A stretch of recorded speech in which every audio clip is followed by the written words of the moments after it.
Welcome to Thursdays at 3 p.m. Eastern Standard Time. My name is Jessie At, the host of this podcast, which is all about beverage innovation.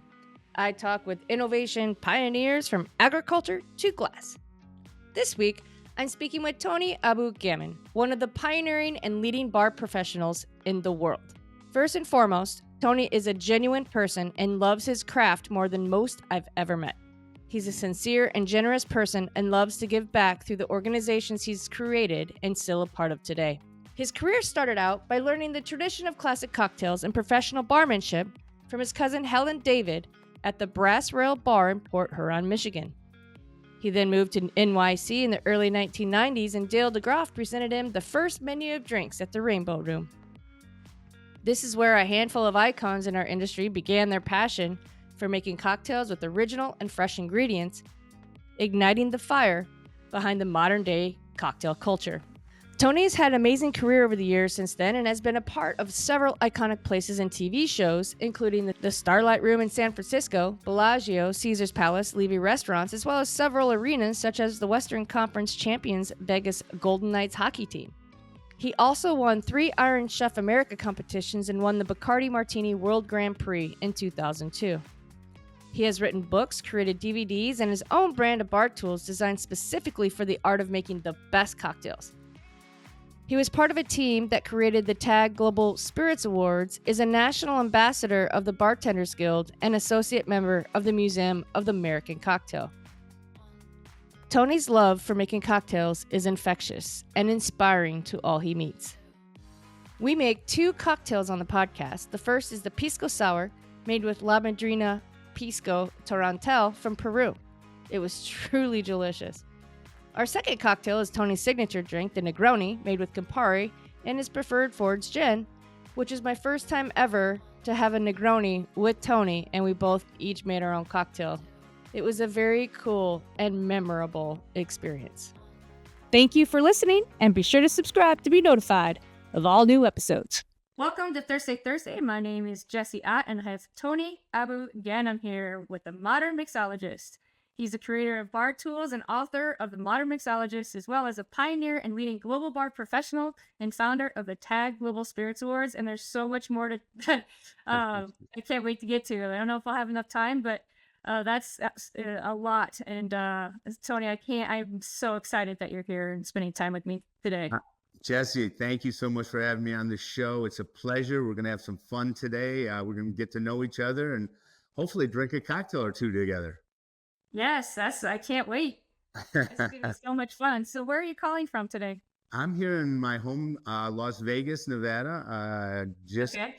Beautiful day. The weather has been spectacular. Usually we're over 100 degrees by now, and we're toying with that number, but it's just been beautiful, blue skies, and I'm a bicycle rider, so yeah, it's been perfect bike riding weather. That's great. How far do you normally ride? All depends on time, because Jessie, one thing I'm not is fast. I've got to have some time. Neither. But I live right outside of Red Rocks, so a beautiful riding in my backyard. So I'll go 20 to 40 miles depending on how much time I have. Yeah, I used to ride that much. I trained for, what do you call them, mini triathlons in my 30s. I don't do that anymore. But that's great. Cycling's awesome. Yeah, I don't know if I mentioned it to you, but I founded the Helen David Relief Fund. It's a charity it's USBG, benefiting bartenders going through cancer treatment. And one of our big things, fundraisers and awareness raisers, is Team Negroni, Team Happiness, which we had at our top 24 cities that did a 40-mile ride to raise, like I said, funds and awareness for the Helen David during Breast Cancer Awareness Month, which is, as you know, October. Mm-hmm. No, that's fantastic. Have to get you out of retirement and back on the bike. Yeah, I know. I'd do that in a heartbeat. I'd just be slow. That's awesome. So yeah, let's talk about Helen. So let's talk about where it all began. Well, Helen David opened the Brass Rail Bar in Port Huron, Michigan in 1937 with her mother. That's awesome. As you know, so cool. Oh, well, it was the Great Depression. Her father died and left them an ice cream parlor. So you can imagine the little money people did have wasn't going to an ice cream sundae. Yeah, I know. And Helen's mom said, Helen, if we don't turn the ice cream parlor into a saloon, we're going to be put out on the street. And Helen said, Mom, proper ladies don't run saloons. And her mother replied, a lady is a lady, no matter where you put her, but she's got to have a buck in her pocket. And I love that. Helen ran that bar for almost 70 years. And during her life, she survived breast cancer twice. So in her memory, I've started the Helen David Relief Fund. Yeah, so she's certainly an icon for you and your community and where she comes from. She sounds like my mom's name is Helen, and she kind of reminds me, from what I read, a little bit about my mom. They're kind of witty and fun and love to have fun and are tough and, aren't afraid to roll up their sleeves and get to work and do what you got to do.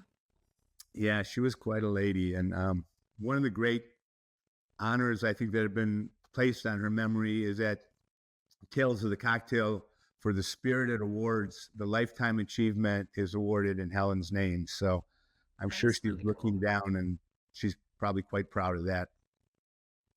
So do you remember the first time you made a cocktail in that bar where you were like, yes, this is for me? Was there any big moment? Well, you got to remember 1980, Jesse, cocktails were kind of suffering, and it wasn't the greatest time behind the bar. Helen's bar was a classic bar, so I did learn, the Grasshopper, the Golden Cadillac, an Old Fashioned. I mean, all those classic drinks, the Tom Collins and the Frosted Collins glass with the little monkey that hung on the side. But the first drink that I remember was a drink I made for Helen, and it was a B&B. Helen lived upstairs, so she would go out for dinner or out with her girlfriends and come back to the bar, sit at the bar, check in, see how the night was before she went up to her apartment. And she'd like to have a nightcap, and it was a B&B, and not the bottled B&B, but where you would actually take Benedictine and then on a bar spoon float the cognac on top in a little Pousse Café glass. That's cool. So that was probably my best memory of my first cocktail experience. Wow, that's pretty awesome. So did I read too that you had other family members that worked there? Pretty much the entire family on my dad's side, other than my dad, actually worked at the bar. My cousin Tony, who I'm named for, my cousin Maroon, my Uncle Saul, my Uncle Charlie, my dad's brother. My mom's side of the family was a bakery. So running around my house, I was a chubby little drunk kid. You get the best of both worlds. Jelly filled donuts and cold beer. It was, I'm joking about the beer, but I did as a young kid, go to the bar and fill the cooler with beer bottles. And, it was just, so my earliest memories are of that beautiful bar. Is it still around? It's still around. Unfortunately, my cousin Rune passed unexpectedly, and the bar has been sold. But who knows what the future? I'd love to see it come back into the family. It's been, like I said, almost 85 years. So it's been around a long time. But right now it is still around, but unfortunately not in our family. In the family at the moment. And that's in Michigan, correct? Yep, Port Huron, Michigan, right on the Sarnia-Ontario border. So I grew up, my earliest memories of rye was not American straight rye, but Canadian blended rye or blended whiskey. It was always referred to rye and ginger. And that was really, that era was the era of the highball. And we had virtually every blended Canadian, blended American whiskey at the bar, and really highballs were the main draw. Okay. So what made you leave the bar? Where did you go? Well, back in 1980, when you told someone, they'd say, well, what do you do for a living? I said, I'm a bartender. I'd get all excited. And they say, oh, that's great. Well, what do you want to do? Because, aspiring to be a professional bartender really wasn't one of the culinary arts in the 1980s. Even Helen, she wanted to send me to culinary school to become a chef. But so I said, all right, I'll go back to school. I got a business degree. I worked as a stockbroker for a short time, and I always did theater. And I said, the stockbroker thing just isn't working out for me. So that's tough. It just wasn't my jam. I love the market and I'm understanding it, but I'm not really a salesperson. So Understand what you're saying. just kept bartending. Even when I worked as a stockbroker Monday through Friday, on the weekends, I worked in a little jazz bar, and I look forward to the weekend so much, not because I wasn't working, because I was working, but in a different capacity. And I said, I love theater. I love bartending. Let's just commit to that. And so my theater career was going along really well. I don't know if you recognize me, but in 1993, I was the Alka-Seltzer Plus cold and flu guy. Nuh-uh. Yeah. Okay. Is it still out there? Can you Google it? Some people tell me, I found your commercial. It was, and I moved to New York City that year because I thought, well, I'm the Alka-Seltzer Plus guy, what's next? Broadway. Of course. It's Uh, happening now.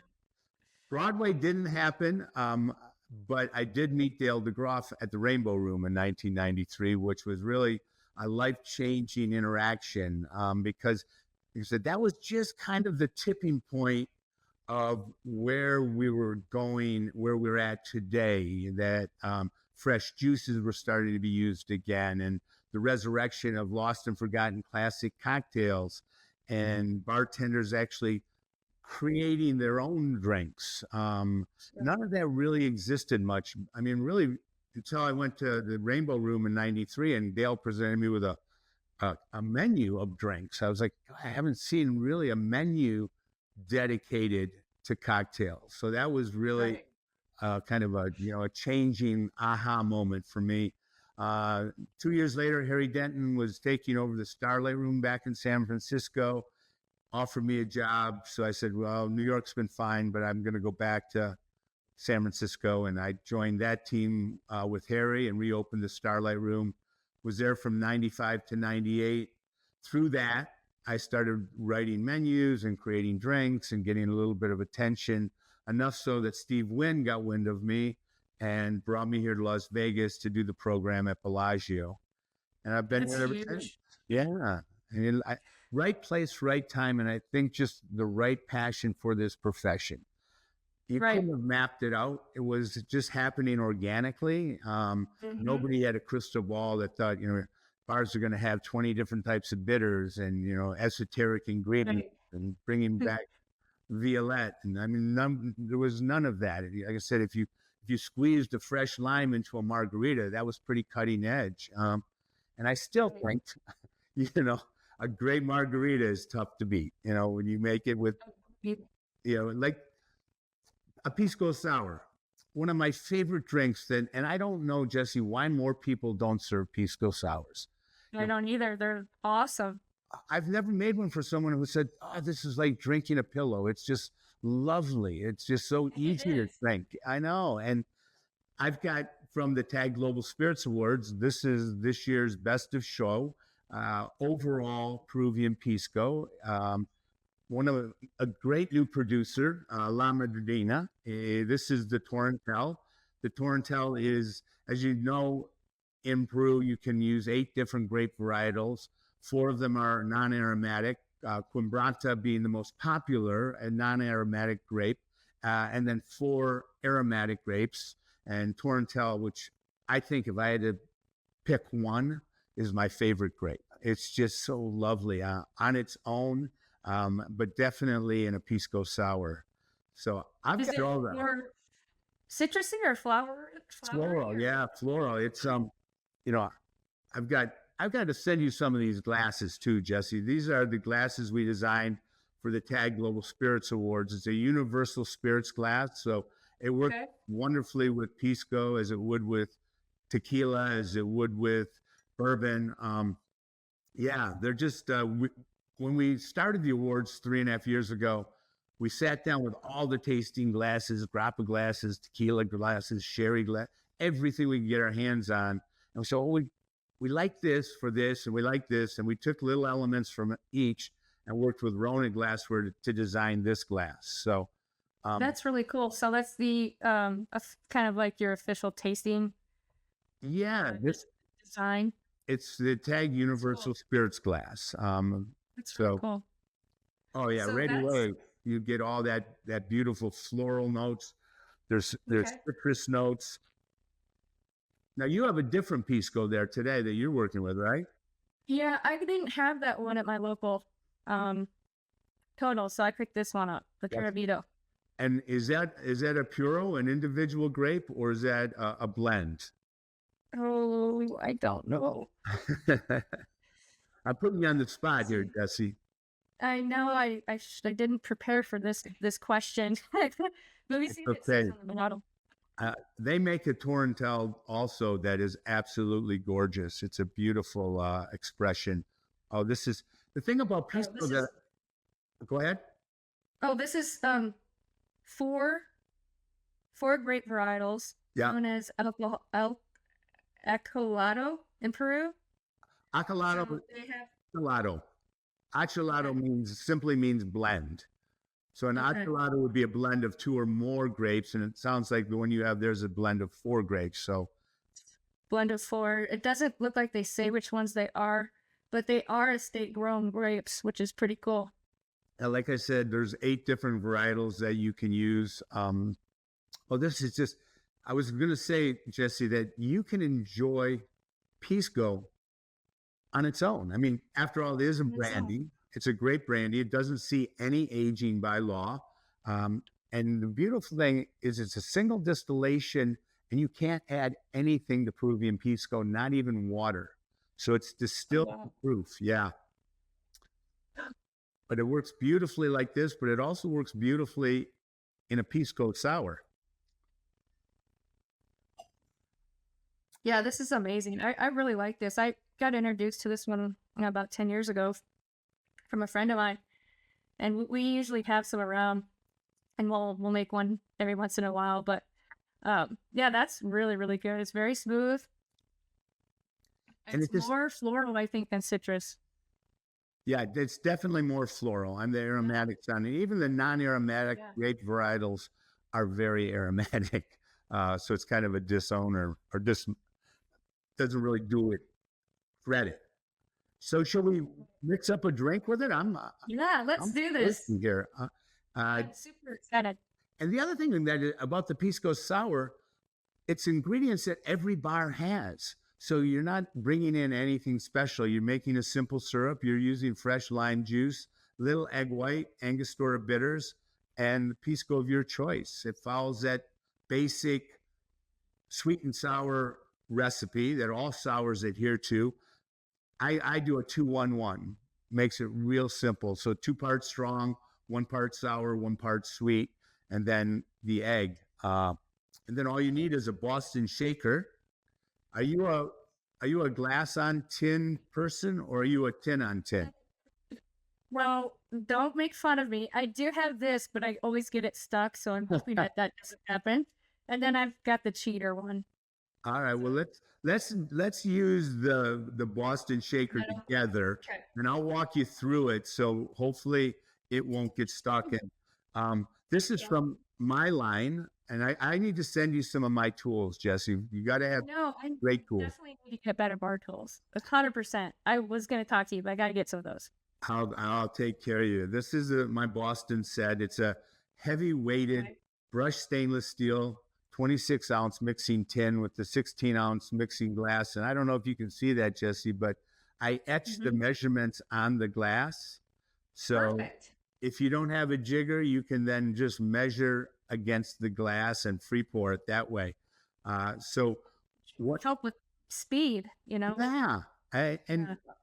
You know, it is an exact science, but it's also a little fun to kind of just free pour. So I love using the jigger when I need to be really precise.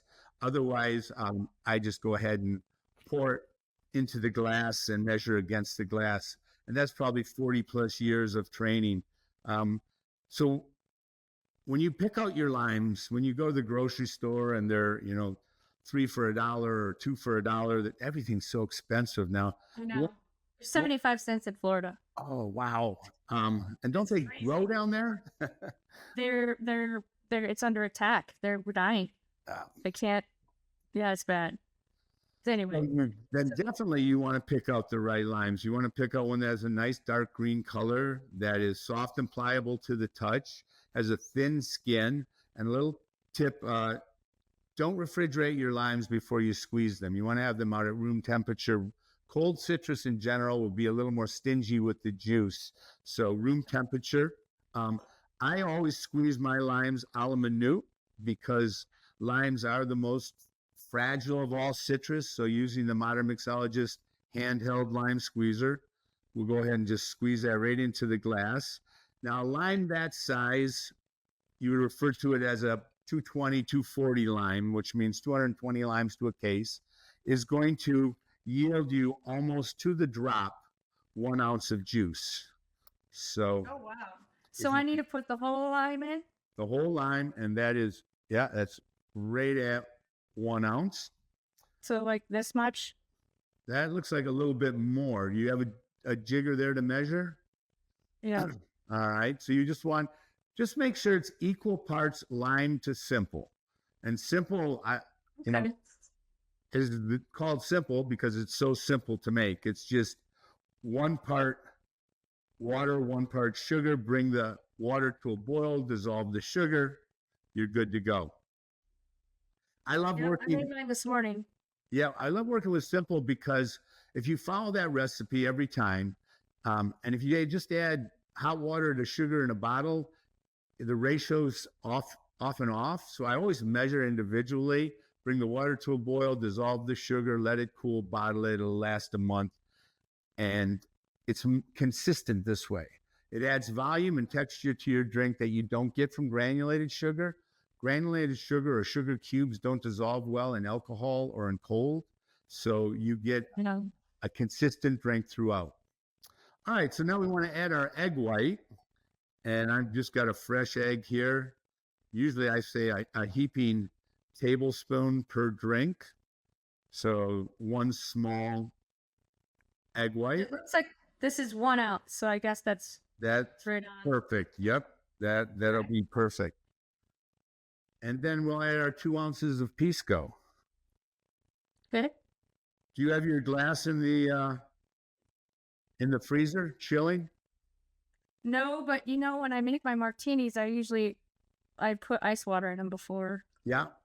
I always, cold drink, cold glass, just to maintain the integrity of the drink. Always a cold vessel. And when they're in the freezer, well, I'll show you here. I'll grab mine out of the freezer. It's a beautiful coupe. And it just comes out. I mean, it's so sexy. Nice and frosted. It just, you can't quite get that look by chilling the glass with ice and water, but that's the second best. Speaking of ice, we'll do that. We want to use nice, big, hard 1x1 cubes, that hard, cold, dry ice, so that we don't over dilute the drink. And fill your mixing tin up about 2/3 of the way. Little fact, more ice, less dilution, as long as it's hard, cold, dry ice. A lot of times people will dry shake a drink that has egg white in it. I find if you have great ice and you shake vigorously, you can skip that. All right, so now the way it works, so hopefully it won't get stuck this time, is we transfer the liquid from the mixing glass into our ice-filled mixing tin. And here's the key. At a slight angle, twist, pop, and you make the seal. You see how I have a slight angle? And here, where it starts to concave. Kind of like that? Yeah, and twist. Does that fit? Maybe that's okay. And then and it shouldn't come apart. And then always shake with the tin forward. Okay. And when Harry Craddock in the Savoy Cocktail book was asked the proper way to shake a cocktail, he said, you want to shake the shaker as hard as you can. You want to wake the drink up, not rock it to sleep. So let's work it out. That's what it up. I love that sound. Oh. Okay, so now here comes the part where you maybe are stuck. 2 fingers on the glass, 2 fingers on the tin. So it's kind of facing me. like a microphone. And right there on the tin is the sweet spot. So with the palm of your hands, fingers raised to the sky, pop the sweet spot as hard as you can. Oh, And that it comes, was so great. comes I wish I had known that it became a party trick. Nobody could get it off. comes right apart. All right, now, using the Hawthorne strainer, which is a strainer with the spring, fits into the mixing tin, not the glass. Okay. Oh, look at that nice frothy egg on top. Yep. Give it a nice little shake just to get all of that egg white. Yeah, that's not too bad. Not bad at all. But it's not quite finished yet. Okay. We need to let it just settle for a second. Okay. And then what we're going to do, you have some Angostura bitters? I do. All right. Got some today.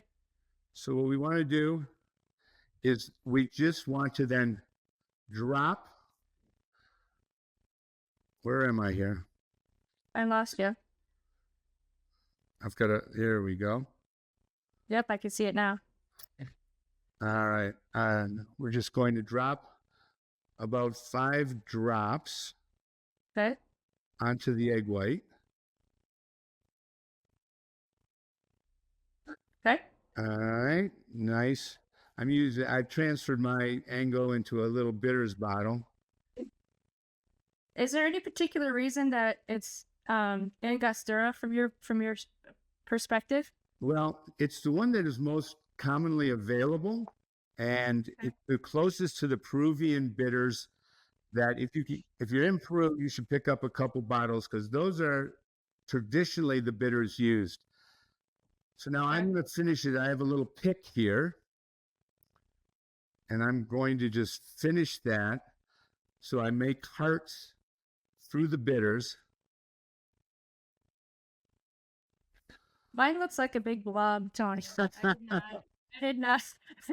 I did not get the artist in me. I don't even know if you can see mine. Oh yeah, you can kind of see it. I can see it. Yeah. It doesn't look like mine. It does not look as pretty as yours with the hearts and. Remember, whenever we enjoy a drink, we enjoy it with all of our senses, and that's why I always consider the glassware, consider the visual, consider the aromatics, obviously the taste. And if we could raise our glasses, Jesse, and click them together, you take in the sound of as well. So that's the best sense. Happiness. Great. Cheers. Oh, that's so good. I got to back up and kiss myself. That's so good. I agree. I got to get some of those bitters though this time. Perfect balance. That changes the drink. The bitters. Yeah. I mean, just with it is, for me it would be that's how we make it. But with the bitters, it just adds a different dimension to it that I just didn't expect. It's really awesome and fun. I mean, I look at bitters like salt and pepper. They just add another element, like you said, another level of flavor, of complexity. If you make a Manhattan with and without bitters and taste them side by side, you'll just see that the one with bitters is more interesting. It's more complex. There's more going on. The bitters, some people like to get a little heavy with the bitters. It's kind of like salt on a steak. Salt brings out the best of the steak, but it shouldn't taste salty. If that makes that's a 100%. Oh, yeah, that is a really good one. Yeah, I'm gonna try that one more time because that's really good. Perfect breakfast drink here, Jess. I know it's almost noon here, but not for you. Yeah, but if you can find a bottle of this La Madrina Pisco, pick it up. It's in limited markets right now. I think it's in California. It's in Nevada, I believe Arizona. And so it's gradually working its way. We're hoping to get it in Detroit so we can make some Pisco Sours with it at our restaurant Highlands at the Rensen. I don't know if you have any viewers from the Detroit area, but if you do, stop by Highlands at the Renaissance Center and have a drink up at High Bar. Yeah. I don't know. Maybe we'll find them now. Oh, that's good. And it is really, that's amazing. I like this a drink a lot. I agree with you. I think there's an unlimited opportunity with this type of product and drink that is really underrepresented. Yeah, and like I said, you have drinks, classic drinks like the Pisco Punch that was made famous by Duncan Nichols in San Francisco, of all places, because ships were coming over with Pisco from Peru for the gold rush, docking in San Francisco. So San Francisco was one of the biggest markets prior to Prohibition of Peruvian Pisco. And Duncan Nichols, famous bartender at the Bank Saloon, created the Pisco Punch and limited customers to 2. And there was a secret ingredient that no one really knows for sure because he died with the recipe during Prohibition. But they think it might have been cocoa leaves because that would make total sense. Yeah, that would be secret ingredient. I mean, make it that would be understand the 2 drink limit. Right. But a Chilcano, again, with Pisco, with bitters, and if you can get the aromatic bitters from Peru, all the better. And then ginger ale or ginger beer and a squeeze of lime. So kind of a riff on a Moscow Mule type of drink. Yeah. Delicious. Chilcano. Again, simple. I think the best drinks are the simplest. Very rarely do you need 6, 7, 8 ingredients in a drink. It's kind of like food. Right. There comes a point where you just things get lost. Too much going on. Too much going on. Too much. I mean, unless you can figure out how to layer it. And I think that's extremely difficult to do. Oh, that is so good. Again, I mean, really you have 3 ingredients. You have the lime, the simple, the Pisco. The egg white is there for texture and for appearance and to give you something to float those bitters on. Because again, the bitters now, you get the aromatics of it. And like you said, that just kind of little something that it comes from the Angostura. Delicious. Yeah. Well, it's color too. Yeah, sure. I mean, that's, again, I didn't see your hearts, but practice. That's the beautiful thing about making drinks. You just better with practice. I don't think I shook it hard enough either. My coordination was kind of leaky, so I have to practice. I will definitely practice this one because it's really fun. But you didn't, at least the shaker didn't stick this time, so. Yeah, that was brilliant. I wish I had that in my pocket when we had, I don't know, it was a holiday party and I was making drinks and I was like, oh, I can't believe I got this stuck. Like 3 dudes trying to get it apart. It was embarrassing. Yeah. It's so much as you have to set it properly to start with. If you set it properly, then it makes it, but if you jam it in there and it's jammed, it's really hard to come apart. So. Yeah. So in Vegas, you're with at the Wynn hotels, right? So is he just basically like, you're making menus for all his different concepts within the Wynn? Oh no, I never worked at the Wynn. I apologize. When Steve Wynn opened the Bellagio in 1998. Okay, Bellagio. Yeah. So I was with him. Sorry. And I stayed at the Bellagio till 2004 when I started the Modern Mixologist. And today I'm a partner with Chef Sean McLean at Libertine Social inside Mandalay Bay.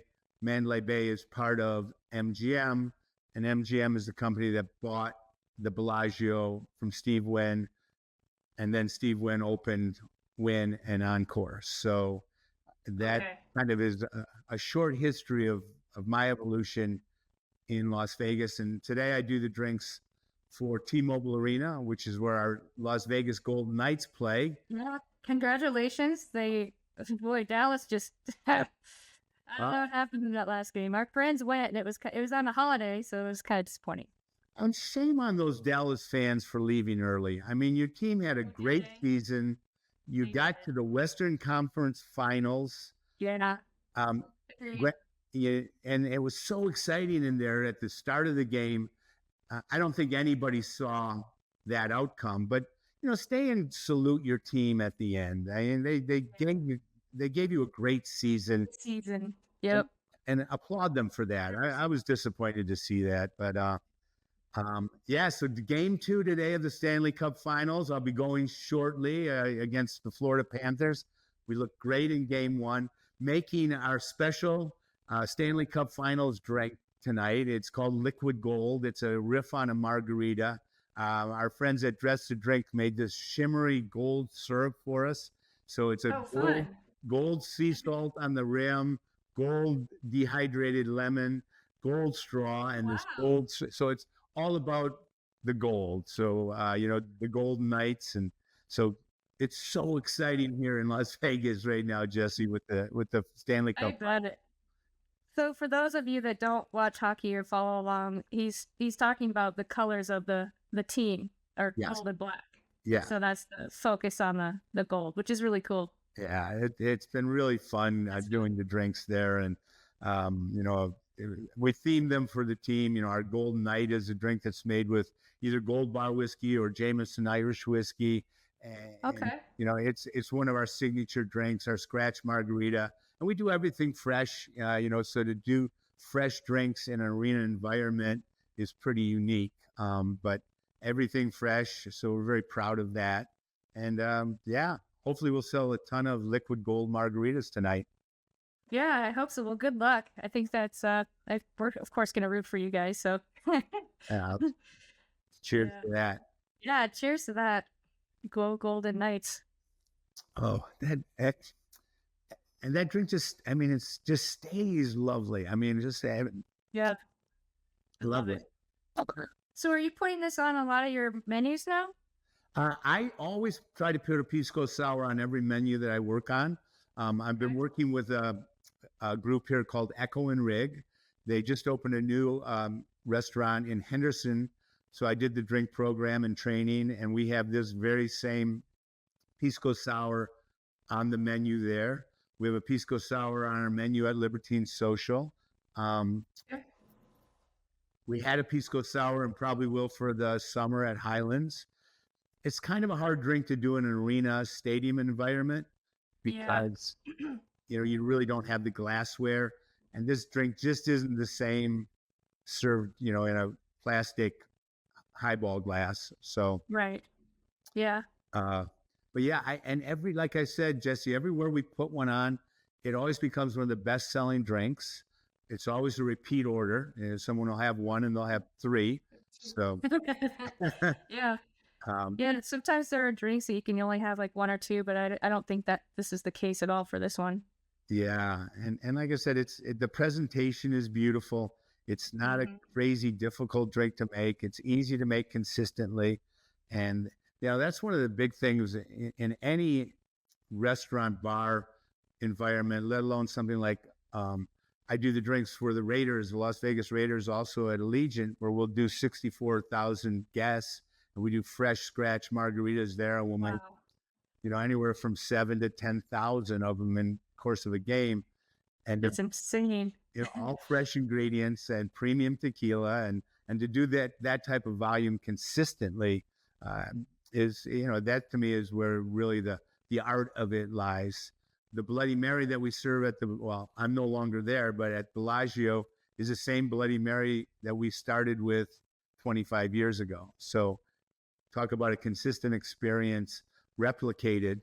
So, if you only go to the Bellagio once a year or once every 3 years and you love our Bloody Mary, you can be certain it's going to be the same when you come back, which I'm cool. Very proud of those things. Yeah, for sure. And when did the pisco sour become of interest for you, or when did you really start kind of falling in love with it? Well, there's a brand called Barsol out there, and Diego, who was launching it in the United States, when we first opened Bellagio in 1998, I put together a menu I called Latino Libations, and it had a daiquiri, it had a mojito, it had a caipirinha, and it had a pisco sour. And at that time in Las Vegas, just to show you the growth, the only pisco I could get was a Chilean pisco, and there was only one to choose from. So that was what I used in the pisco sour originally. Years later, and when I say years, it was 2001, I believe, Diego hosted a luncheon with the United States Bartenders Guild, which I helped form with Francesco Lafranconi, the second chapter in the United States. Now there's over 60 chapters. I'm very proud of that. For sure. And he introduced Peruvian Pisco, Barsol. And I remember vividly him saying, Tony, our goal is to build a category, not a brand. Because at that time, nobody knew anything about Pisco, me being one of them. And, with Diego, we drank Pisco straight, we drank Pisco sours. I was like, we got to do something with this. So I called Steve Mathis over at Southern Wine and Spirits. I said, I'll bring it into Bellagio if you bring it into Southern. And he said, okay, but we're not going to spend much time trying to sell this stuff. I said, we'll do our part. And, that was kind of how it started in Las Vegas. And it's since grown. I think I saw a stat from 2010 to 2014, Pisco sales in the United States, which is the second largest market, just to show you how small it is, doubled. So there's definitely getting some traction. Yeah. Any of your listeners, search out a Pisco. It's a beautiful 100%. Stuff. Yeah. Yeah, agreed. And I mean, Total has, I think, 3 or 4 of them. That would be the biggest national chain that I would know for it's really amazing the selection of spirits available to us today. It's so exciting. That's why I'm doing what I'm doing. It's just discovering new stuff that and a lot of it's been around for forever. A lot of it has been around forever. But really, it's been, like I said, since we opened Harry Denton's on Stewart Street in 1991.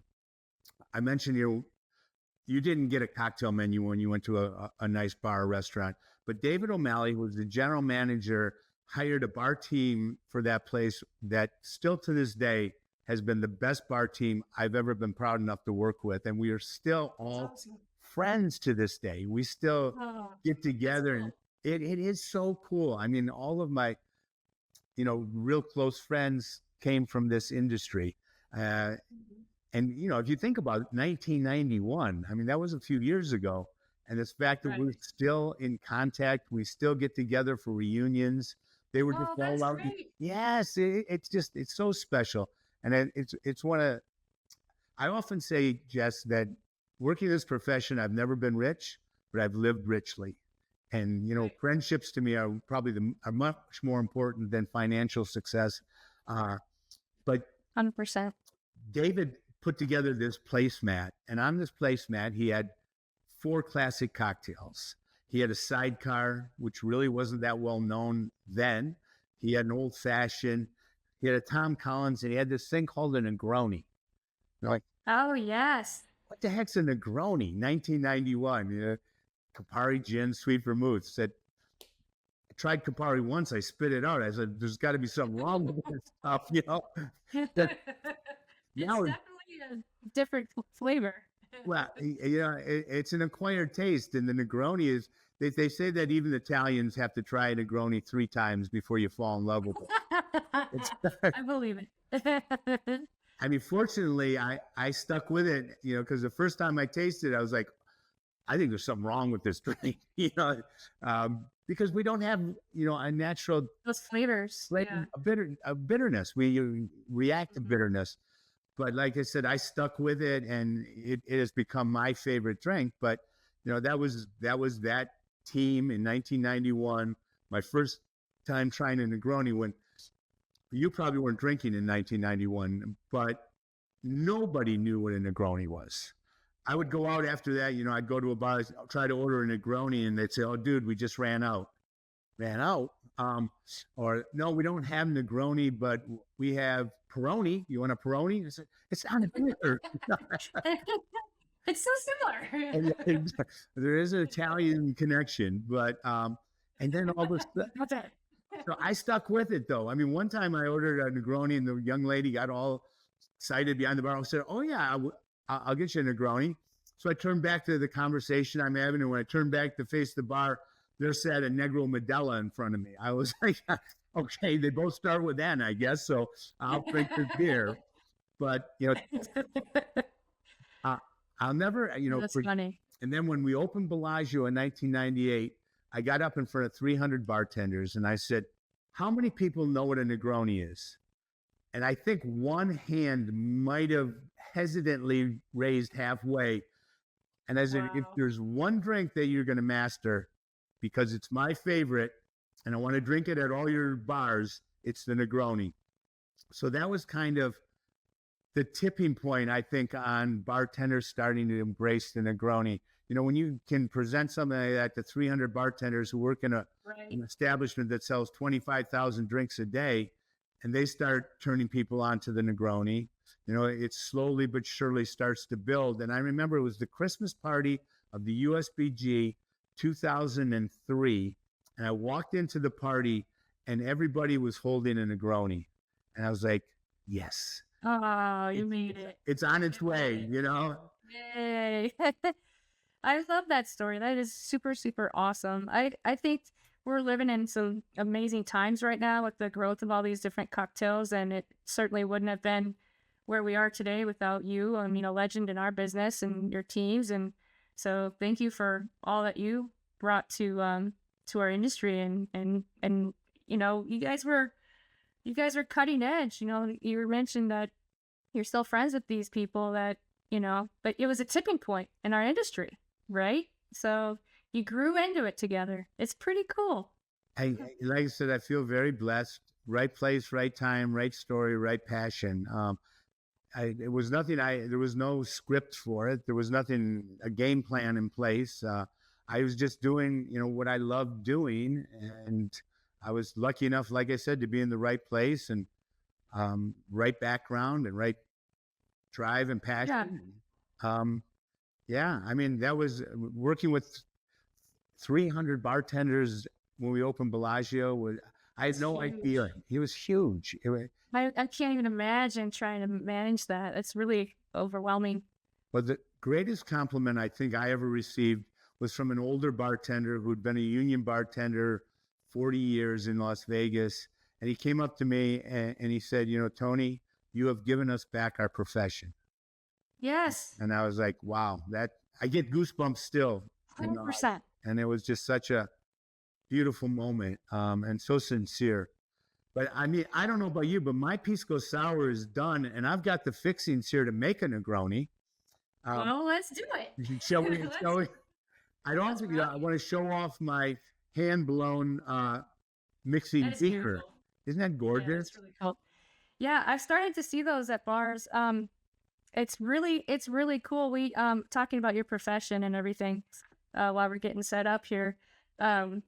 I went and had a drink with a colleague of mine, and there was one bartender behind the bar for the entire restaurant, and I couldn't stop watching him. I can't believe that.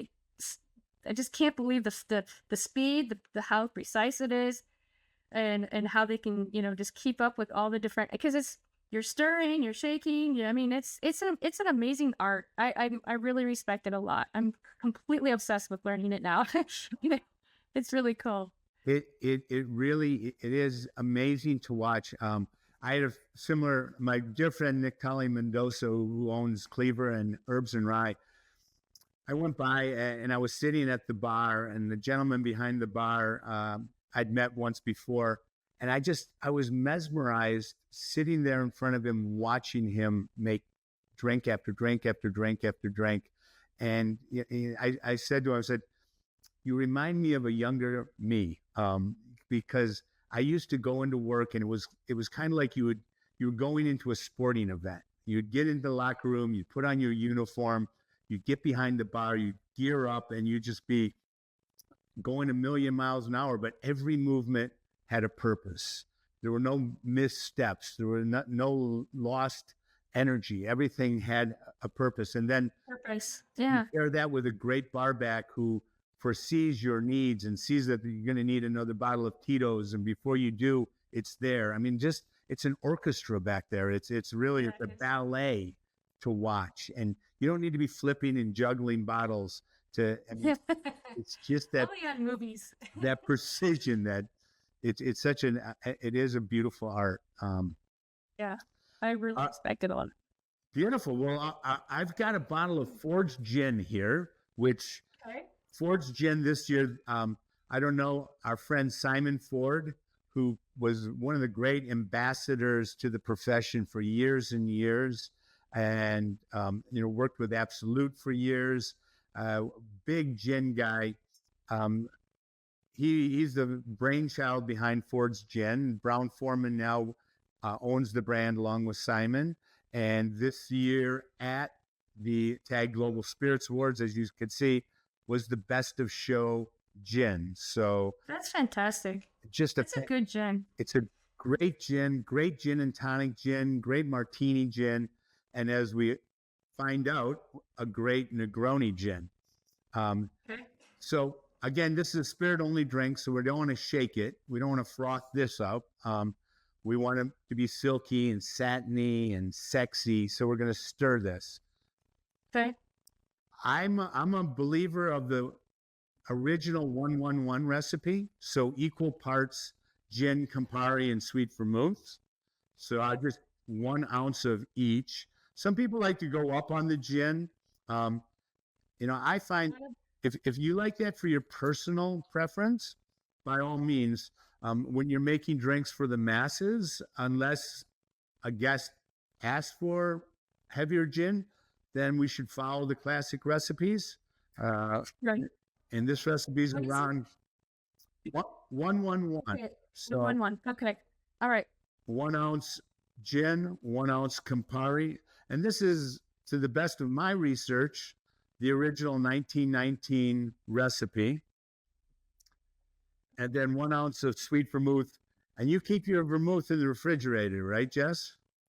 I just got it this morning, so I don't know. Is that what I'm supposed to do? Yes.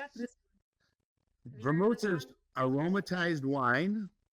So you want to treat it like wine, not like a spirit. So once you open it, store it in the refrigerator and try to use it within 6 weeks, because it will start to gradually oxidize and break down. All right. So now, Tony, can I ask you a question? Absolutely. About Ford's Gin? Yeah. And don't you think that Ford's Gin was the brand that really kind of got gin revitalized? Because wasn't it the bartender's choice of gin for, maybe it still is? Well, I always say brands are built across the bar. So if you can influence the bartender will be your best friend. If you can get a bartender behind your brand, and Simon Ford really has had a bond with the bartending community from the beginning. So it was real easy for Simon to connect with the bartending community. He also designed the bottle so that after the gin's gone, you could use it for juices, syrups, things like this. And I mean, the design of it is very bartender friendly in the well. It fits in the speed well. I don't know if you see this, but he's put measurements on the bottle. So if you're blending different things, you can measure on the bottle itself, which is brilliant. That's super cool. Speed pour fits beautifully in the bottle. So it really is a bartender friendly bottle, but also reusable. So it's, we're all thinking about how we can do better for the environment. The environment. But absolutely. Yeah, Jess, I think he really got the bartenders on his side. I would also say that Charlotte Voicy with Hendrick's Gin did Hendrick's for sure. A lot. 100%. Yeah, she really did a lot for that brand and for gin in general. And she's, again, another bartender from London. I met Charlotte. We did an event together years ago in Aspen Food and Wine and have been dear friends ever since. And I believe tomorrow is actually Charlotte's birthday. So here's wishing awesome. Charlotte Voicy a happy birthday. Again, isn't that nice, though, when bartenders instead of celebrities get involved with brands, and really. I love it. Yeah. It makes sense. It makes sense. I mean, celebrities should just stick to being celebrities and act or sing or whatever they've done to make millions and millions of dollars. We've got enough great people making spirits and working in the spirit industry. Just my humble opinion. I'm with you on that.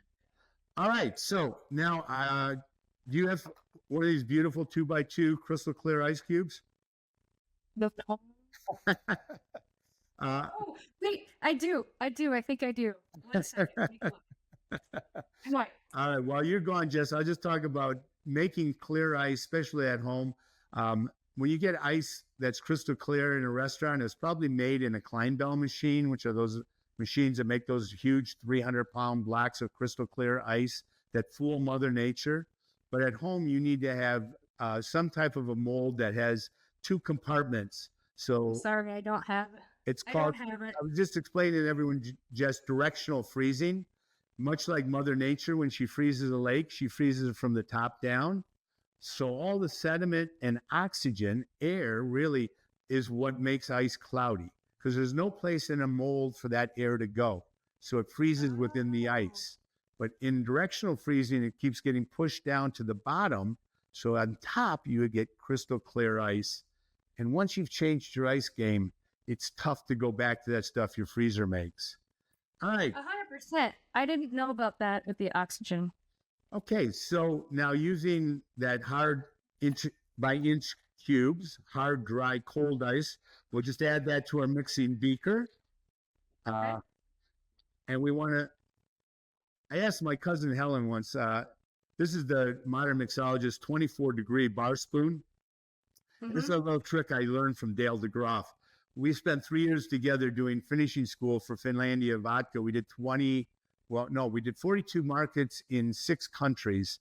And before every presentation, I watched Dale bend his bar spoon, those cheap bar spoons.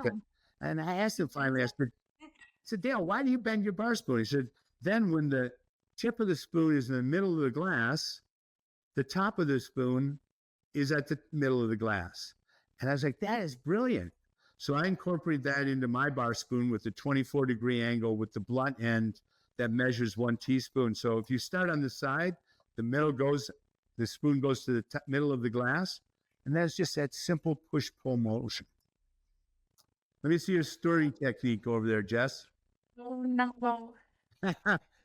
Remember, it's not chicken noodle soup. It's an elegant. I had one of those. Oh, right. I am definitely sending you a set of bar tools. I feel terrible. I'm not doing this. And show everyone that beautiful cloudy ice that you've got from your freezer. Yes. It's white, right? Yeah. Yeah. That's not your fault. That's just the air. Oh. Horrible. Yeah. I mean, It's a good thing you're not doing this live on the podcast or anything. it looks just like mine. I mean, yeah. All right. Now, we also, in our line of tools, have a beautiful julep strainer. Again, every tool is meant to work together. So we're just going to strain that over that cube.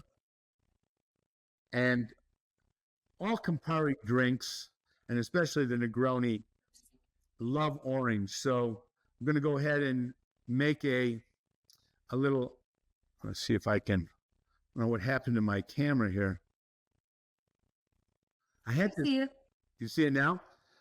Yeah. I'm using a peeler. I'm going to go ahead and just peel a nice big swath of orange peel. And I could go ahead and drop it in there just like that. But I've got the thinking, again, the visual. You want to look at, God is in the details, and so are beautiful cocktails. So all the things we talked about. So these are just plinking shears. And all you got to do is just kind of trim up the edge with the plinking shears. And you get this really cool little design on the side. Only takes a second. See that? Mm-hmm. And then we just want to express the oils. The oils become an ingredient in the drink. And the orange oils with the Campari and the gin, just, so express that right over the top. And I can see them dancing on that beautiful ice cube. And then you have that gorgeous swath of orange peel. Jess, As Helen would say, happiness. Yes, happiness in a glass. Oh, Yummy. that's a technical bartending word. Yummy. Yes, I, I can't agree more. Delish. Yeah, it's really yummy. You know what? I've never had one of these. This is your first Negroni? It's my first Negroni. Ah, I am Pretty so cool that I'm having it with you. yes. I am flattered beyond belief. Yeah, no, this is really cool. It's very special for me too. You always remember your first, Jess. Yep, but I will definitely not forget this one. And Oh, wow. This has been great. This has been This wonderful. is so fun. We could go and go. I know. Are we out of time? Because I was gonna just see if you wanted to sum up a little bit about the TAG Awards and how that came to be. Since it's kind of about innovation. I'd love to talk a little bit about the TAG Global Spirits Awards. I sat as a judge in San Francisco for 21 years. The last 11 of those as head judge and director of judging. And I always wanted it to be more consumer facing. I wanted to get the end user, the enthusiast involved. San Francisco is a fantastic competition. I was very proud of my time there and the commitment. But myself and two other judges, David Grapschi and Julio Bermejo, we formed the TAG Global Spirits Awards just over 3 years ago. Obviously, bad timing with COVID, but we've hosted the 22 and 23 TAG Global Spirits Awards here in Las Vegas at the lovely Delano. And we've done a lot of consumer events. So we do educational tracks, we do tastings, we do dinners. And the thing that I'm probably the most proud of is the Pink Tie Party. And that's at the end of the TAG Global Spirits Awards.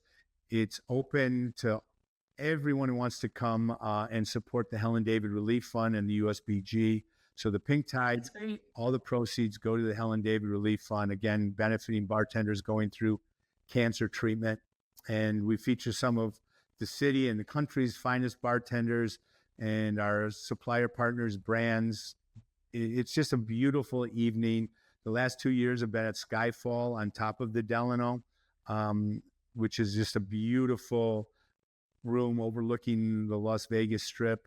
And last year, the Luxor, for the first time ever, put all their lights on in pink to celebrate. Oh, that's awesome. Oh, fantastic. I love that. It was really cool. So this year, it's the first weekend of March. Anyone who's going to be here, we kick things off with the welcome reception at Libertine Social. We take over the whole place. All the best of shows are going to be there featuring their products, drinks, cocktails, spirit tasting, great food from Chef Sean McLean, entertainment. We go in then to the judges' dinner, which will be held at Cleaver, hosted by Nick Talley Mendoza. We'll have throughout the year spirited dinners, both here in Las Vegas and around the country, educational tracks, tastings, all kinds of things to promote those that enter the competition. So if you're a brand out there, I'd love to get you involved with the TAG Global Spirits Awards. If you're an enthusiast, and Jess, I pass the invitation on to you. I hope you'll come out. Maybe we can I need to get there. I need to go next year for sure. 100%. a Thursdays from Las Vegas, the TAG Global Spirits Yes. Yes, we'll have to do something, maybe live or record something fun from there. Because it's innovation. It's the heart and soul of what we're doing. Oh, thank you. It's fun. Very proud of it. Yeah, that's really, really cool. You're a busy guy, Tony. Well, I often say, Jeff, I wouldn't work this hard at a job. It stopped being work a long, long time ago, and it's a passion. It's something I love to do, and what makes it really special are the people. So, as long as I'm able, I'll keep mixing. Thank goodness. Maybe you can make me one of these for real. I don't know. I'm sure yours is a lot better than mine. Well, again, simple drink, but attention to the details, right? Mm-hmm. So, I will just like with the bitters, just a little bit, just kind of changes the whole, the profile of the drink. It just adds another layer of complexity, yeah. But I will say this one's pretty good. As you can see, I'm enjoying it immensely. Uh-huh. So how many do you think you've served in your lifetime? Made. Wow. Yeah, more than a few. But I think the thing that, I'm most proud of is the number of people I introduced to the Negroni. And a lot of people will tell me when we talk about the Negroni or even just in general, it's like, he introduced me to the Negroni because I really was a man on a mission because I wanted this drink to become popular enough that I could go virtually to any bar and order one and have a well-made Negroni. So I don't know, maybe I played a small part in the Negroni's popularity today, but selfishly, I've benefited 100%. as well. Yeah, no, I love it. I mean, I think it's interesting too that you took to something that was, meant something to you and you really got behind it. Kind of like what you're doing with Pisco now, which is great. Well, here's to our next Pisco Sour. Yes, for sure. Cheers. All right. Well, I want to thank you for having me on the show, Jess. This has been great. Can I make a little toast? Just a kind Yes, of, please. it goes like this. In the presence of a well-made Negroni, taut nerves relax, taut muscles relax, eyes brighten, friendships deepen, and the whole world becomes a better place in which to live. Happy. I love it. Yes, happiness. Yummy happiness. I love that toast, and I love the word happiness because Helen would always toast her family, friends, customers, loved ones with that one simple word, happiness. And I think it really sums it up. So I've continued to keep that toast going in her memory. So That's really cool. Happiness. So that was one that you made that up and you say that often, huh? The toast. Pretty cool. The toast, but happiness is all Helen. Oh, Helen, yeah. Well, she sounds like a great lady. She was, like I said, my first mentor and inspiration, and continues to this day to inspire me to get on my bike and give back. Because she always said, it's better to give than to take, and you'll be remembered for what you leave behind. So she has been a great inspiration in my life, my career, my profession, and just my personal development. So here's to Helen. Yeah, here's to Helen. Cheers to Helen. Well, I hope you'll have me back on again.